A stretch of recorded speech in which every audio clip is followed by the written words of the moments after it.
I now recognize myself for 5 minutes for an opening statement. For decades, ineffective, sometimes destructive federal management of wolves has negatively impacted communities, economies, livestock, family businesses, recreationists, and even family pets in vast swaths of our nation. While some wolf populations have increased to the point where they should have been delisted long ago, other efforts have failed miserably. While it's mandated by law that our public lands must be managed to allow for multiple uses, ranging from ranching and recreation to timber harvesting and conservation, the U.S. Fish and Wildlife Service has not worked effectively with stakeholders that use our nation's public lands, nor has it worked effectively with landowners or states in its recovery efforts.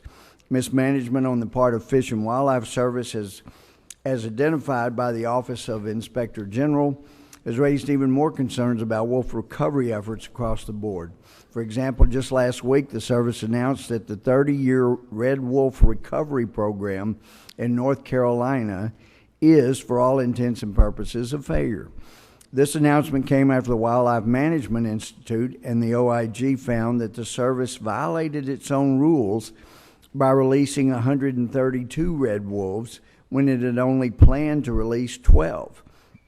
Underestimated the habitat required to recover the wolves at a sustainable level, could not effectively prevent wolf-coyote hybridization, and released wolves on private property without the landowner's consent.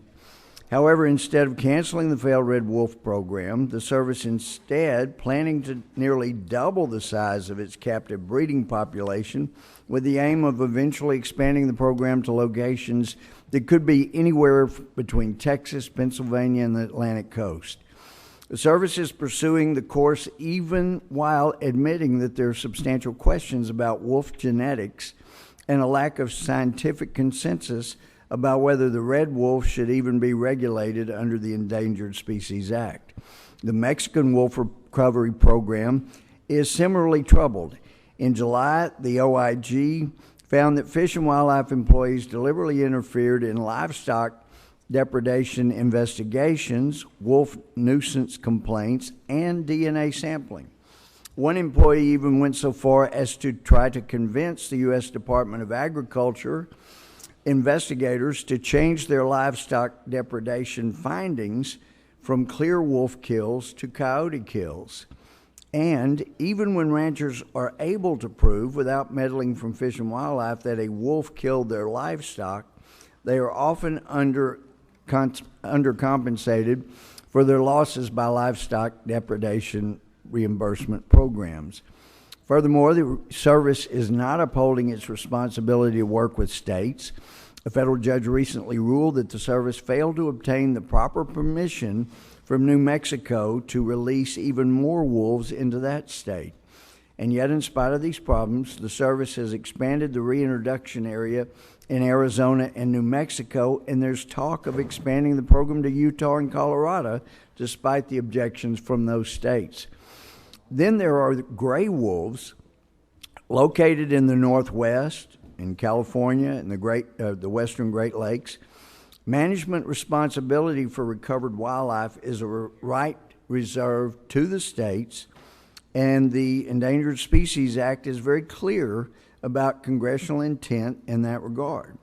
The recovered gray wolf, however, is a prime example of how constant litigation is used as a tool to indefinitely prevent states from managing recovered species. For years, Idaho and Montana have shown that states can and do successfully and responsibly manage their wolves, and there's absolutely no reason why Wyoming, Minnesota, Michigan, Wisconsin, Utah, Oregon, Washington, California should not be allowed to manage all of their wolves as well.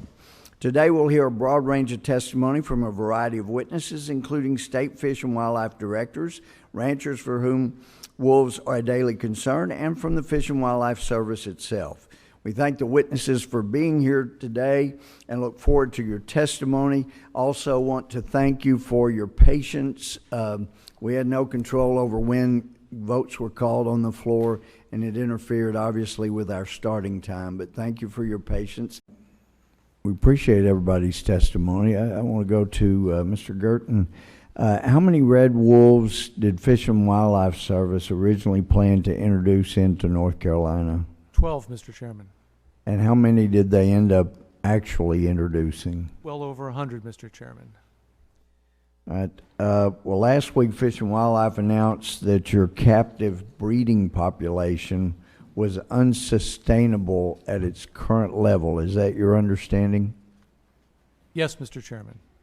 So by reintroducing between 132, it's what I understood, and 165 wolves from your captive breeding program into the wild instead of 12, you've effectively decimated your own captive breeding program, correct? Well, Mr. Chairman, it's a little more complicated than that. Many of the wolves that have been reintroduced into the wild have not survived. They've been hit by cars or trucks. They've been shot. Yeah, check to make sure it's on. There you go. Can you hear me now? Yeah. I apologize for that. Mr. Chairman, just for clarification, many of the wolves that were reintroduced to the wild did not survive. They were either shot, they were killed by trucks, they would die of natural causes, and so over time, what we found out through a rigorous analysis of the available science is that the seed stock we have maintained in these captive breeding programs was not adequate to ensure genetic integrity going forward. What was announced last was this vision of bringing a refocus to the Red Wolf Recovery Program by focusing on rebuilding a larger, more robust captive breeding program, and at the same time pulling wolves back onto federal lands in North Carolina. Well, is it true that you plan on doubling the size of your captive breeding program? We're envisioning... It was on. I'm sorry, sir. We are envisioning increasing the number of wolves in the captive breeding program up to about 400. Yes, sir. And by the way, when I was asking about the captive breeding program being decimated, I guess that anticipated that the wolves were being killed. That's kind yes, of sir. how I understand. Decimate a program. Well, tell us what Fish and Wildlife plans to do with the red wolves once the captive breeding population is increased to over 400 wolves. Sir, over the next several years, as we work with the partner organizations throughout the country on the captive breeding program, we're also re-looking at the larger status of the species. We're looking at, over time, the potential to work with partners on additional release sites for wolves. None have been determined, no conversations have taken place yet, and we're going to manage the few remaining wolves in the wild as part of this larger metapopulation, coupling those wolves in the wild with those held in the captive breeding program. Well, I hope that you'll take a moment at some point and think about how it sounds to some of us if you introduced far more wolves than you anticipated introducing, and the program ended up being a terrible failure, and so you're going to double that number. It would seem to some of us that perhaps you would be better off maybe halving or quartering that number so that the wolves have more area in which to survive on. Yeah, sure, maybe trucks hit them. There's always going to be natural causes, but for heaven's sake, doubling the number, it seems like you're going to ensure a double devastated program. Have you considered that possibility? Yes, sir. I understand your perception of what we're doing, and what we're doing is looking at the underlying science. The underlying science has issued us a warning that the wolves held in the captive program are not enough to ensure we have the strength at a biodiversity level and a genetic level to fully achieve our recovery goals. Isn't it possible, Mr. Gerton, that you have dramatically underestimated the habitat size needed in order to sustain one red wolf?